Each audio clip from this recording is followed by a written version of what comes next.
तो अभी हम लोग बात करने वाले क्रॉलिंग और कॉकिंग इफेक्ट के बारे में इंडक्शन मोटर में। तो ये क्रॉलिंग इफेक्ट या फिर बोल सकते हैं क्रॉलिंग फिनोमिना और ये जो कॉकिंग फिनोमिना है ये बहुत इंपॉर्टेंट होता है इंडक्शन मोटर में। बहुत ज़्यादा चांसेस है अगर हम लोग इंटरव्यू के लिए जा रहे हैं तो इंटरव्यूअर हमें ये क्वेश्चन पूछ ले what is crawling phenomena in induction motor, या फिर बोल सकते हैं what is caulking phenomena in induction motor. तो यहाँ पर हम लोग सबसे पहला समझते हैं क्रॉलिंग का मतलब क्या होता है। यहाँ पर अगर हम लोग सिंपल वर्ड में मैं आपको एक्सप्लेन करूँ, क्रॉलिंग को अगर समराइज़ करूँ, तो सबसे पहला यहाँ पर हमें पता होना चाहिए हार्मोनिक का मतलब क्या होता है। हमें पता है जो फंडामेंटल फ्रीक्वेंसी है वो कितनी है, वो है 50 हर्ट्ज़। तो कोई साइनसॉइडल क्वांटिटी है, साइनसॉइडल क्वांटिटी मतलब अल्टरनेटिंग करंट हो सकता है, अल्टरनेटिंग वोल्टेज हो सकता है, अल्टरनेटिंग फ्लक्स हो सकता है। तो कोई साइनसॉइडल क्वांटिटी जिसकी फ्रीक्वेंसी फंडामेंटल फ्रीक्वेंसी के कंपैरिजन में ज़्यादा है, तो ऐसी जो साइनसॉइडल क्वांटिटी होती है उसको हम लोग बोलते हैं हार्मोनिक। तो हार्मोनिक के बारे में हम लोग बात करेंगे, लास्ट में हम लोग थोड़ा डिटेल में डिस्कशन करेंगे हार्मोनिक के बारे में। तो यहाँ पर ये जो क्रॉलिंग फिनोमिना होता है वो हार्मोनिक की वजह से बनता है। और कौन से हार्मोनिक? Space harmonic. दो टाइप के हार्मोनिक होती है, स्पेस हार्मोनिक और टाइम हार्मोनिक। तो ये जो क्रॉलिंग फिनोमिना होता है बेसिकली बनता है स्पेस हार्मोनिक की वजह से। तो एक क्रॉलिंग फिनोमिना की वजह से होता है कि जो मोटर की जो स्पीड होती है वो सिंक्रोनस स्पीड के कंपैरिजन में बहुत बहुत कम हो जाती है, और इसी को ही हम लोग बेसिकली बोलते हैं क्रॉलिंग फिनोमिना। तो व्हाट इज़ क्रॉलिंग फिनोमिना हम लोग सिंपल वर्ड में बोल सकते हैं, क्रॉलिंग फिनोमिना बनता है स्पेस हार्मोनिक की वजह से। और ये क्रॉलिंग फिनोमिना के वजह से होता क्या है, जो मोटर की जो स्पीड होती है वो सिंक्रोनस स्पीड से बहुत बहुत कम हो जाती है। अब ये सिंक्रोनस स्पीड से कितनी कम हो जाती है डिपेंड करता है हार्मोनिक का ऑर्डर कितना है, राइट। हम लोग टेक्निकली बोल सकते हैं कि जो सिंक्रोनस स्पीड है वो NS/7 पर हो जाती है हमारे मोटर की। यहाँ पर अगर हम लोग देखें हार्मोनिक का ऑर्डर अगर इंक्रीज करते जाता है तो जो सिंक्रोनस स्पीड होगी वो डिक्रीज करते जाएंगी। तो आगे बात करते हैं इसके बारे में। तो यहाँ पर अगर हम लोग देखें crawling is a phenomena which occur due to space harmonic in induction motor. जो क्रॉलिंग होता है वो फिनोमिना होता है जो कि होता है स्पेस हार्मोनिक की वजह से हमारी इंडक्शन मोटर में। यहाँ पर अगर हम लोग देखें जो स्पेस हार्मोनिक होती है वो हार्मोनिक होती है, और ये स्पेस हार्मोनिक किसके वजह से बनती है? Space harmonic non sinusoidal flux density के डिस्ट्रीब्यूशन की वजह से। फ्लक्स डेंसिटी है जो कि नॉन साइनोसॉइडल है। आई होप आपको पता होगा साइनोसॉइडल नॉन साइनोसॉइडल का मतलब क्या है। नॉन साइनोसॉइडल फ्लक्स डेंसिटी के डिस्ट्रीब्यूशन की वजह से बनती है स्पेस हार्मोनिक।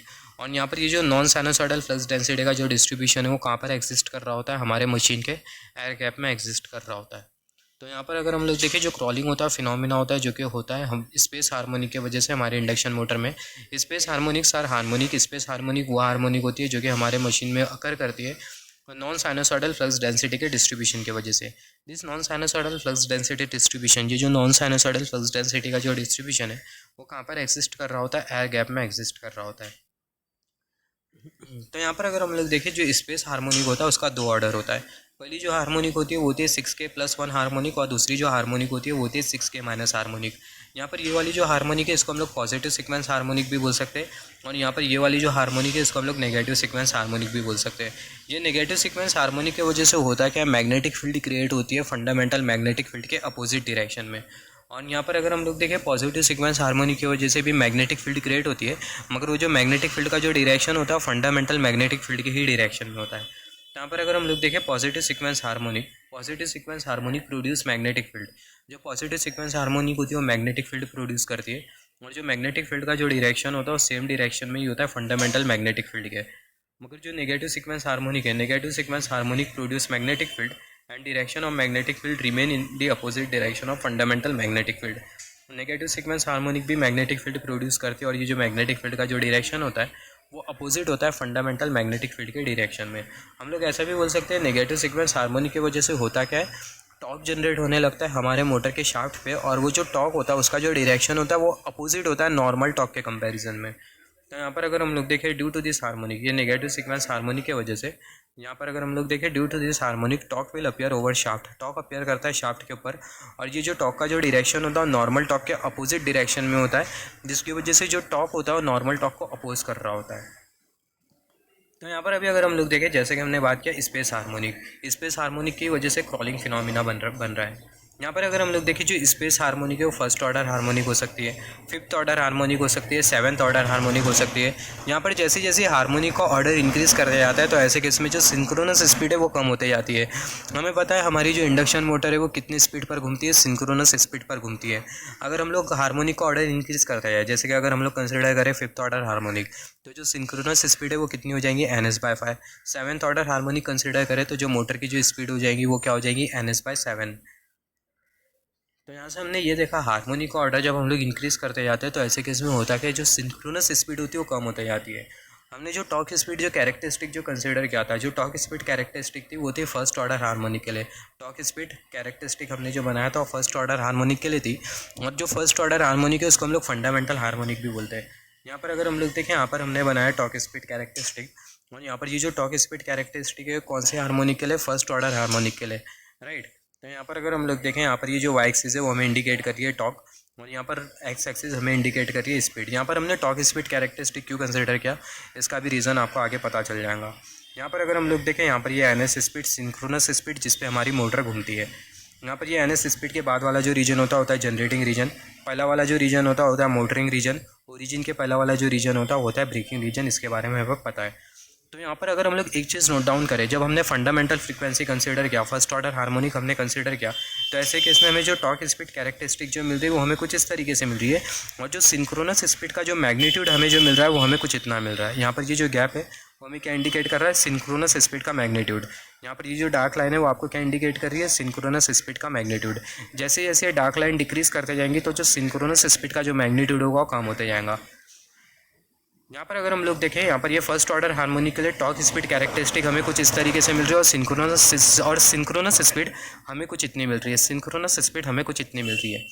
यहाँ पर अभी अगर हम लोग देखें, जैसे जैसे हम लोग हार्मोनिक का ऑर्डर इंक्रीज़ करते जाएंगे तो होगा क्या, जो टॉर्क स्पीड कैरेक्टरिस्टिक होगी वो कंप्रेस होते जाएंगी। यहाँ पर अगर हम लोग for example seventh order harmonic consider करें तो जो टॉर्क स्पीड कैरेक्टरिस्टिक होगी वो कुछ इस तरीके से कंप्रेस होते जाएंगी। और अगर हम लोग देखें, जो सिंक्रोनस स्पीड है वो बहुत हद तक के कम हो गई है, सिंक्रोनस स्पीड बहुत हद तक के कम हो गई। और अभी हमें जो सिंक्रोनस स्पीड जो मिलेगी वो कितनी मिलेगी, NS/7 मिलेगी, जैसे कि हमने डिस्कस किया था। और जैसा हम लोग हार्मोनिक का ऑर्डर इंक्रीज करते जाते हैं तो जो सिंक्रोनस स्पीड है वो कम होते जाती है। हार्मोनिक का ऑर्डर अगर फिफ्थ है तो सिंक्रोनस स्पीड हो जाएंगी NS/5। हार्मोनिक का ऑर्डर अगर 7 है तो जो सिंक्रोनस स्पीड है वो क्या हो जाएंगी, NS/7 हो जाएंगी। तो यहाँ पर अगर हम लोग देखें, हमने सेवन्थ ऑर्डर हार्मोनिक कंसिडर किया तो जो सिंक्रोनस स्पीड है बहुत हद तक के क्लियर है कि कितनी हो गई, NS/7। Similarly fifth order harmonic के लिए जो टॉर्क स्पीड कैरेक्टरिस्टिक होगी वो हमें कुछ इस तरीके से मिलेगी।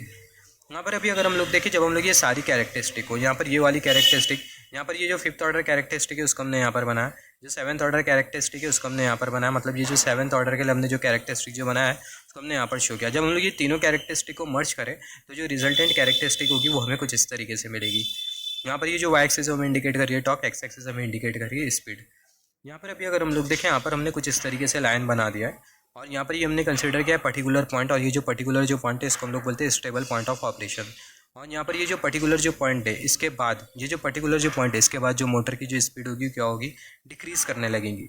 यहाँ पर ये जो पॉइंट है ये स्टेबल पॉइंट ऑफ ऑपरेशन है, राइट। इससे पहले हमने बात किया स्टेबिलिटी के बारे में, मोटर की स्टेबिलिटी के बारे में हमने बात किया था। स्टेबिलिटी का मतलब क्या, हमारी मोटर कब स्टेबल होगी, जब अगर हम लोग मोटर के साथ जब हम लोग लोड को इंक्रीज़ करें, और मोटर की, या फिर हम लोग सिंपल वर्ड में बोल सकते हैं, अगर मोटर की स्पीड अगर एनी हाउ डिक्रीज़ हो रही है और वो डिक्रीमेंट के बाद भी मोटर अपनी नॉर्मल स्पीड को रिकवर कर ले रही है, तो इसका मतलब हमारी जो मोटर है वो स्टेबल है। मोटर की स्पीड अगर डिक्रीज़ होती है और थोड़े टाइम के बाद नॉर्मल हो जाती है तो इसका मतलब हमारी जो मोटर है वो स्टेबल है। मोटर की स्पीड अगर इंक्रीज़ होती है और थोड़े टाइम बाद नॉर्मल स्पीड पर चलने लगती है हमारी मोटर, तो हमारी जो मोटर है वो स्टेबल है। तो यहाँ पर ये जो पर्टिकुलर जो पॉइंट है हमें इंडिकेट करता है स्टेबल पॉइंट ऑफ ऑपरेशन, और ये पर्टिकुलर पॉइंट पर हमारी जो मोटर होगी वो घूमने लगेंगी। और यहाँ पर अगर हम लोग देखें, हमें जो सिंक्रोनस स्पीड जो मिल रही है वो हमें कितनी मिल रही है, NS/7 हमें मिल रही है। ये पर्टिकुलर पॉइंट पर हमें जो सिंक्रोनस स्पीड जो मिल रही है हमें कितनी मिल रही है, NS/7। ये हमें कैसा पता चला, यहाँ पर अगर हम लोग देखें, यहाँ पर ये जो स्पीड का जो मैग्नीट्यूड हमें जो दिखाई दे रहा है कितना दिखाई दे रहा है, NS/7 दिखाई दे रहा है। जैसे कि हमने यहाँ पर डिस्कस किया था, हमें जो स्पीड का जो मैग्नीट्यूड जो दिखाई दे रहा था वो कितना था, वो होता है NS/7, राइट, NS/7। तो यहाँ पर अभी अगर हम लोग देखें, हमें जो स्पीड का जो मैग्नीट्यूड जो दिखाई दे रहा है वो कितना दिखाई दे रहा है, NS/7। तो यहाँ पर अगर हम लोग देखें, ये पर्टिकुलर पॉइंट पर हमारी जो मोटर है वो ऑपरेट होगी एट ए स्पीड NS/7, और इसी को हम लोग बोलते हैं क्रॉलिंग इफेक्ट। तो क्रॉलिंग इफेक्ट का मतलब क्या होता है, अगर हम लोग सिंपल वर्ड में अगर हम लोग बोले तो क्रॉलिंग इफेक्ट ऐसा फिनोमिना होता है हमारी मोटर में जो कि जनरेट होता है स्पेस हार्मोनिक की वजह से। और ये क्रॉलिंग फिनोमिना में हमारी जो मोटर की जो स्पीड होती है वो सिंक्रोनस स्पीड के कंपैरिजन में NS/7 स्पीड पर ऑपरेट होने लगती है। यहाँ पर अगर हम लोग देखें, crawling is the effect in which motor run at a speed which is 1/7 of synchronous speed. तो जो क्रॉलिंग होता है वो इफेक्ट होता है जिसमें जो मोटर होती है हमारी वो स्पीड पर चल रही होती है जो कि 1/7 होती है सिंक्रोनस स्पीड के। और यहाँ पर ये जो क्रॉलिंग फिनोमिना होता है किसके वजह से बनता है, स्पेस हार्मोनिक की वजह से। तो आज से हमने बात किया क्रॉलिंग फिनोमिना के बारे में। क्रॉलिंग फिनोमिना ऐसा फिनोमिना होता है जिसमें मोटर की जो स्पीड होती है उस सिंक्रोनस स्पीड के कंपैरिजन में ns/7 स्पीड पर ऑपरेट होने लगती है, या फिर हम लोग बोल सकते हैं जो मोटर की जो स्पीड होती है वो ns/7 स्पीड पर हो जाती है। और ये जो क्रॉलिंग इफेक्ट है किसके वजह से बनता है, स्पेस हार्मोनिक की वजह से बनता है। अभी जो क्रॉलिंग इफेक्ट है इसको हम लोग कैसा रिड्यूस करें, यहाँ पर अगर हम लोग देखें जो क्रॉलिंग फिनोमिना तो ज़्यादा होता है स्क्विरल केज इंडक्शन मोटर में as compare to slip ring type induction motor. यहाँ पर अगर हम लोग slip ring type induction motor ले और स्क्विरल केज इंडक्शन मोटर ले तो दोनों में से कौन सी मोटर में क्रॉलिंग फिनोमिना ज़्यादा होगा, स्क्विरल केज इंडक्शन मोटर में क्रॉलिंग फिनोमिना ज़्यादा होगा, क्योंकि जो स्क्विरल केज इंडक्शन मोटर है उसका स्टार्टिंग टॉर्क कम होता है। तो यहाँ पर अगर हम लोग देखें crawling phenomena is more in squirrel cage induction motor. Squirrel cage induction motor में जो क्रॉलिंग फिनोमिना होता है वो ज़्यादा होता है as compare to slip ring type induction motor, क्योंकि slip ring type induction motor में जो टॉर्क होता है वो ज़्यादा होता है। यहाँ पर अगर हम लोग देखें जो क्रॉलिंग फिनोमिना है, यहाँ से आपको क्वेश्चन आ सकता है क्रॉलिंग फिनोमिना कौन सी मोटर में ज़्यादा होता है। यहाँ पर ये जो क्रॉलिंग फिनोमिना है इसके पीछे जो रिस्पॉन्सिबल जो हार्मोनिक होती है वो होती है 5th ऑर्डर हार्मोनिक और 7th ऑर्डर हार्मोनिक। तो जो 5th ऑर्डर हार्मोनिक और जो 7th ऑर्डर हार्मोनिक होती है वो ज़्यादा रिस्पॉन्सिबल होती है क्रॉलिंग फिनोमिना के लिए। अगर हम लोग ये 5th और 7th ऑर्डर हार्मोनिक को अगर एलिमिनेट करते तो जो क्रॉलिंग इफेक्ट होगा वो एलिमिनेट हो जाएगा। और यहाँ पर ये जो हार्मोनिक है इसको एलिमिनेट करने के लिए हम लोग शॉर्ट पिच डिस्ट्रीब्यूटेड वाइंडिंग का यूज़ कर सकते हैं, और हम लोग स्क्यूड रोटर कंडक्टर यूज़ कर सकते हैं। मतलब जो रोटर कंडक्टर है उसको हम लोग स्क्यूड वे में लगा सकते हैं स्क्विरल केज मोटर में, जिसकी वजह से होगा क्या, जो हार्मोनिक का जो इफेक्ट होगा वो कम हो जाएगा। इससे पहले हमने बात भी किया था जब हम लोग रोटर कंस्ट्रक्शन के बारे में बात कर रहे थे कि जो रोटर कंडक्टर होता है उसको हम लोग स्क्यूड वे में अलाइन करते हैं, जिसकी वजह से जो हार्मोनिक होती है वो एलिमिनेट हो जाती है। अभी बात करते हैं कॉगिंग इफेक्ट के बारे में। हमने बात किया क्रॉलिंग इफेक्ट के बारे में, बात करते हैं कॉगिंग इफेक्ट के बारे में। यहाँ पर अभी अगर हम लोग देखें कॉगिंग इफेक्ट का मतलब क्या होता है,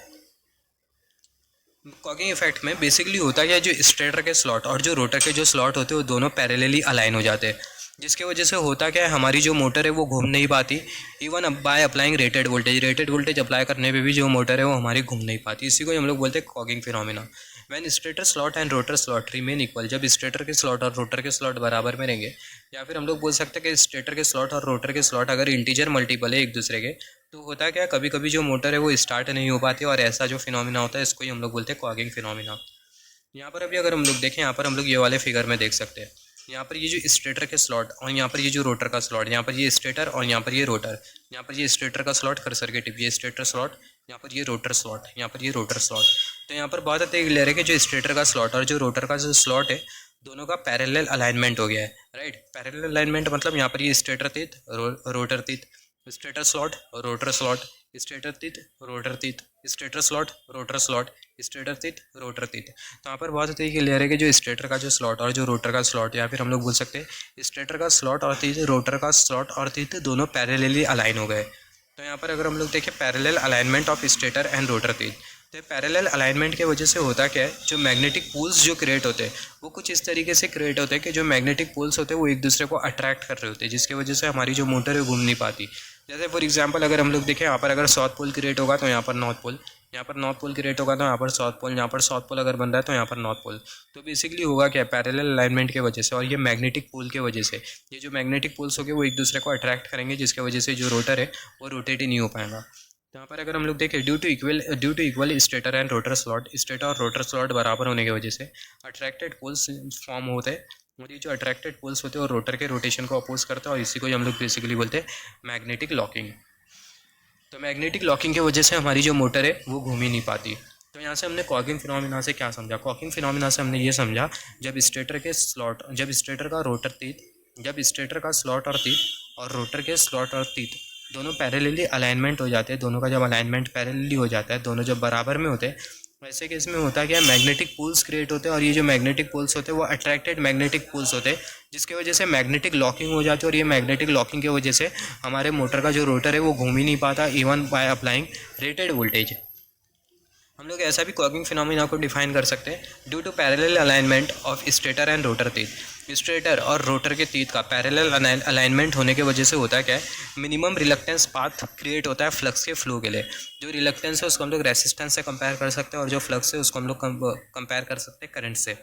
तो पैरेलल अलाइनमेंट होने की वजह से होता क्या है, मिनिमम रिलक्टेंस पाथ प्रोवाइड होता है फ्लक्स के फ्लो के लिए, right. Minimum reluctance path create होता है फ्लक्स के फ्लो के लिए। और रोटर अगर घूमने की कोशिश करता है तो ऐसे केस में होगा क्या, जो रिलक्टेंस होगा वो इंक्रीज़ होगा और ये जो फ्लक्स होगा वो ये इंक्रीज इन रिलक्टेंस को क्या करेगा, अपोज करेगा बाय जनरेटिंग रिलक्टेंस टॉर्क। अगर रिलक्टेंस टॉर्क अगर ज़्यादा है स्टार्टिंग टॉर्क के कंपैरिजन में तो हमारी जो मोटर है वो स्टार्ट नहीं हो पाएंगी, मगर अगर स्टार्टिंग टॉर्क ज़्यादा है as compare to reluctance torque तो हमारी जो मोटर है वो क्या हो जाएंगी, स्टार्ट हो जाएंगी। तो यहाँ पर अगर हम लोग देखें due to parallel alignment of stator and rotor teeth, यहाँ पर ये स्टेटर और यहाँ पर ये रोटर का टीथ दोनों का पैरेलल अलाइनमेंट होने की वजह से होता है कि मिनिमम रिलक्टेंस पाथ फॉर्म होता है for the flow of flux के फ्लो के लिए। अगर रोटर अगर घूमने की कोशिश करता है, रोटर ट्राइज टू रोटेट, तो जो रिलक्टेंस होगा वो इंक्रीज़ करेगा और जो फ्लक्स है वो ये इंक्रीज इन रिलक्टेंस को क्या करेगा, अपोज करेगा बाय प्रोड्यूसिंग रिलक्टेंस टॉर्क।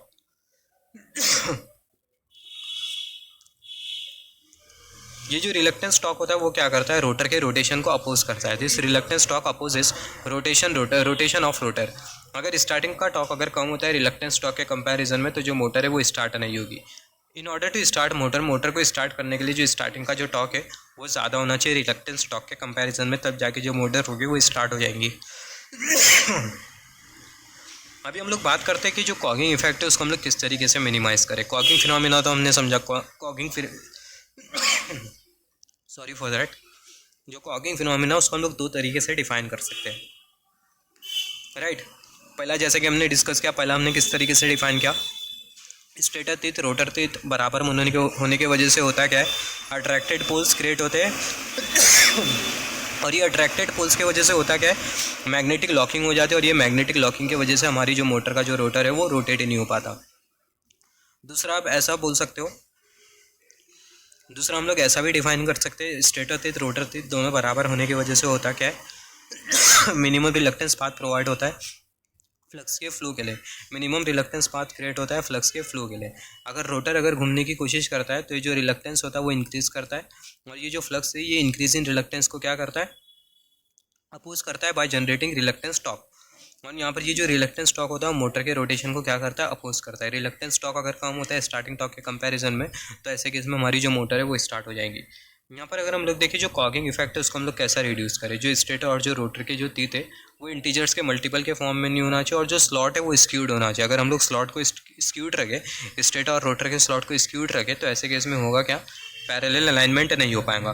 तो यहाँ पर अगर हम लोग देखें slot should be skewed in order to avoid parallel alignment of slot. यहाँ पर अभी अगर हम लोग देखें जैसे कि हमने थोड़े टाइम पहले बात किया था हार्मोनिक्स के बारे में, तो हार्मोनिक्स को हम लोग थोड़ा समझते हैं एग्जाम्पल के हेल्प से। यहाँ पर ये जो वाई एक्सिस, यहाँ पर अगर हम लोग देखें यहाँ पर हमने कंसिडर किया ये है साइनसॉइडल क्वांटिटी। जो साइनसॉइडल क्वांटिटी है वोल्टेज भी हो सकती है, करंट भी हो सकते हैं और ये फ्लक्स भी हो सकती है। तो कुछ भी एक हम लोग एज्यूम करते हुए चलते हैं, करंट एज्यूम करते हुए चलते हैं या फिर फ्लक्स एज्यूम करते हुए चलते हैं। यहाँ पर ये हमने कंसिडर किया ये है साइनसॉइडल फ्लक्स और यहाँ पर ये जो साइनसॉइडल फ्लक्स है वो अपना एक साइकिल कंप्लीट कर रही है कितने टाइम पीरियड में, टी टाइम पीरियड में। तो ये जो साइनसॉइडल फ्लक्स है वो अपना एक साइकिल कंप्लीट कर रही है टी टाइम पीरियड में, राइट। अगर हम लोग ये वाली साइनसॉइडल फ्लक्स को देखें, ये वाली साइनसॉइडल फ्लक्स को, कर्सर की टिप जो कि आपको शो कर रही है, तो ये वाली जो साइनसॉइडल फ्लक्स है ये अपनी दो साइकिल कंप्लीट कर रही है टी टाइम पीरियड में। सिमिलरली अगर हम लोग ये वाली साइनसॉइडल फ्लक्स को देखें, कर्सर की टिप, ये वाली जो साइनसॉइडल फ्लक्स है वो 4 साइकिल कंप्लीट कर रही है टी टाइम पीरियड में। कितनी साइकिल कंप्लीट कर रही है, 4 साइकिल। तो 4 साइकिल कंप्लीट कर रही है टी टाइम पीरियड में। और यहाँ पर ये वाली जो साइनसॉइडल फ्लक्स है वो कितनी साइकिल कंप्लीट कर रही है, ये वाली जो साइनसॉइडल फ्लक्स है ये 2 साइकिल कंप्लीट कर रही है टी टाइम पीरियड में। कर्सर की टिप, ये वाली जो साइनसॉइडल फ्लक्स है ये 2 साइकिल कंप्लीट कर रही है टी टाइम पीरियड में। और यहाँ पर ये वाली जो साइनसॉइडल फ्लक्स है ये 4 साइकिल कंप्लीट कर रही है टी टाइम पीरियड में, 4 साइकिल कंप्लीट कर रही है टी टाइम पीरियड में, 4 cycle in T time period. तो यहाँ पर अगर हम लोग देखें हमें पता है जो टाइम पीरियड और जो फ्रीक्वेंसी है वो इन्वर्सली प्रोपोर्शनल है। टाइम पीरियड अगर ज़्यादा होता है तो ऐसे केस में जो फ्रीक्वेंसी है वो कम होगी, टाइम पीरियड अगर कम होगा तो ऐसे केस में जो फ्रीक्वेंसी है वो ज़्यादा होगी। तो यहाँ पर अगर हम लोग देखें ये वाली जो हमने जो फ्लक्स जो कंसिडर किया है साइनोसाइडल फ्लक्स जो कि आपको कर्सर की टिप शो कर रही है, यहाँ पर ये टी टाइम पीरियड में अगर एक साइकिल कंप्लीट करती है तो यहाँ पर अगर हम लोग देखें ये वाली जो साइनोसाइडल फ्लक्स है जो कि आपको कर्सर की टिप शो कर रही है ये 2 साइकिल कंप्लीट कर लेती है टी टाइम पीरियड में। इसका मतलब इसका जो टाइम पीरियड है वो क्या है, वो है कम, टाइम पीरियड कम है, इसका मतलब इसकी जो फ्रीक्वेंसी है वो ज़्यादा है। तो यहाँ पर अगर हम लोग देखें ये जो साइनोसाइडल फ्लक्स है इसकी जो फ्रीक्वेंसी है वो ज़्यादा है, एज्यूम कर लेते हैं जो फंडामेंटल फ्रीक्वेंसी है वो है 50 हर्ट्ज़। तो यहाँ पर अगर हम लोग देखें ये जो साइनोसाइडल फ्लक्स है इसकी जो फ्रीक्वेंसी है वो 50 हर्ट्ज़ से ज़्यादा है, तो इसका मतलब ये जो साइनोसाइडल फ्लक्स है इसको हम लोग बोलेंगे हार्मोनिक। और यहाँ पर अगर हम लोग ये वाली साइनसॉइडल फ्लक्स को अगर हम लोग देखें तो ये 4 साइकिल कंप्लीट कर रही है टी टाइम पीरियड में, तो इसका मतलब इसका जो टाइम पीरियड है वो बहुत ही कम है, इसका मतलब इसकी जो फ्रीक्वेंसी है वो सबसे ज़्यादा है, तो इसको भी हम लोग बोलेंगे हार्मोनिक। राइट, तो इसी को ही हम लोग बोलते हैं हार्मोनिक। अगर कोई साइनसॉइडल क्वांटिटी जिसकी फ्रीक्वेंसी फंडामेंटल फ्रीक्वेंसी के कंपैरिजन में ज़्यादा हो, तो ऐसी जो साइनसॉइडल क्वांटिटी है उसी को ही हम लोग बोलते हैं हार्मोनिक। सेकंड ऑर्डर हार्मोनिक हो सकती है, थर्ड ऑर्डर हार्मोनिक हो सकती है। यहाँ पर अभी अगर हम लोग देखें, इसी को ही हम लोग बेसिकली बोलते हैं हार्मोनिक। यहाँ पर एक चीज़ के बारे में हम लोग बात कर लेते हैं, सिंक्रोनस मोटर और जो इंडक्शन मोटर है दोनों के बीच में कंपैरिजन करते हैं। यहाँ पर अगर हम लोग देखें, जो इंडक्शन मोटर है लैगिंग पावर फैक्टर पर चलती है, और जो सिंक्रोनस मोटर है इसका जो पावर फैक्टर होता है वो डिपेंड करता है एक्साइटेशन के ऊपर। यहाँ पर ये जो सिंक्रोनस मोटर है वो सेल्फ स्टार्टिंग नहीं होती, मगर जो इंडक्शन मोटर है वो सेल्फ स्टार्टिंग होती है। यहाँ पर ये जो इंडक्शन मोटर है जैसे मैकेनिकल लोड को ही ड्राइव करती है, मगर जो सिंक्रोनस मोटर है वो मैकेनिकल लोड को भी ड्राइव करती है और जो पावर फैक्टर है उसको भी इम्प्रूव करती है। यहाँ पर ये जो सिंक्रोनस मोटर की जो स्पीड होती है वो कांस्टेंट होती है किसी भी लोड पर, मगर इंडक्शन मोटर के केस में जब हम लोग लोड को इंक्रीज़ करते हैं तो जो स्पीड है वो कम होने लगती है। यहाँ पर अगर हम लोग देखें, सिंक्रोनस मोटर के केस में जो टॉर्क होता है वो वोल्टेज के साथ प्रोपोर्शनल होता है, इंडक्शन मोटर के केस में जो टॉर्क होता है वोल्टेज के स्क्वायर के साथ प्रोपोर्शनल होता है। सिंक्रोनस मोटर में जो रोटर है उसको एक्साइटेशन चाहिए होता है, इंडक्शन मोटर के केस में जो रोटर है उसे एक्साइटेशन नहीं चाहिए होता है। तो यहाँ से अगर हम लोग देखें बेसिक 4 डिफरेंस हम लोग क्या क्या मैम याद रख सकते हैं एनी टाइम। इंडक्शन मोटर हमें पता है लैगिंग पावर फैक्टर पर चलती है। क्यों लैगिंग पावर फैक्टर पर चलती है? क्योंकि जो इंडक्शन मोटर है उसमें एयर गैप होता है, एयर गैप की वजह से होता है कि फ्लक्स को कांस्टेंट रखने के लिए मैग्नेटाइजिंग करंट की ज़्यादा रिक्वायरमेंट होती है। मैग्नेटाइजिंग करंट ज़्यादा लगने की वजह से रिएक्टिव पावर ज़्यादा होता है, पावर फैक्टर गिरने लगता है, लैगिंग पावर फैक्टर पर चलती है हमारी इंडक्शन मोटर। जो सिंक्रोनस मोटर का जो पावर फैक्टर है उसको हम लोग कंट्रोल कर सकते हैं रोटर के एक्साइटेशन को कंट्रोल करते हुए। पहला हम लोग ये याद रख सकते हैं। दूसरा हम लोग क्या याद रख सकते हैं, इंडक्शन मोटर के केस में इंडक्शन मोटर जो होती है वो इलेक्ट्रोमैग्नेटिक इंडक्शन प्रिंसिपल पर काम करती है, म्यूचुअल इंडक्शन पर काम करती है, मगर जो सिंक्रोनस मोटर है वो अट्रैक्शन प्रिंसिपल पर काम करती है। तीसरा हम लोग क्या याद रख सकते हैं, जो इंडक्शन मोटर है उसमें जो रोटर है उसको एक्साइटेशन नहीं लगता, मगर सिंक्रोनस मोटर के केस में जो रोटर है उसको एक्साइटेशन लगता है। चौथा हम लोग क्या याद रख सकते हैं, एनी टाइम जो इंडक्शन मोटर है जब उसमें हम लोग लोड को इंक्रीज़ करते हैं तो उसकी स्पीड कम होने लगती है, मगर सिंक्रोनस मोटर के केस में जो स्पीड होती है वो कांस्टेंट होती है। सिंक्रोनस मोटर आपके पावर फैक्टर को करेक्ट कर सकती है, मगर जो इंडक्शन मोटर है वो आपके पावर फैक्टर को करेक्ट नहीं कर सकती।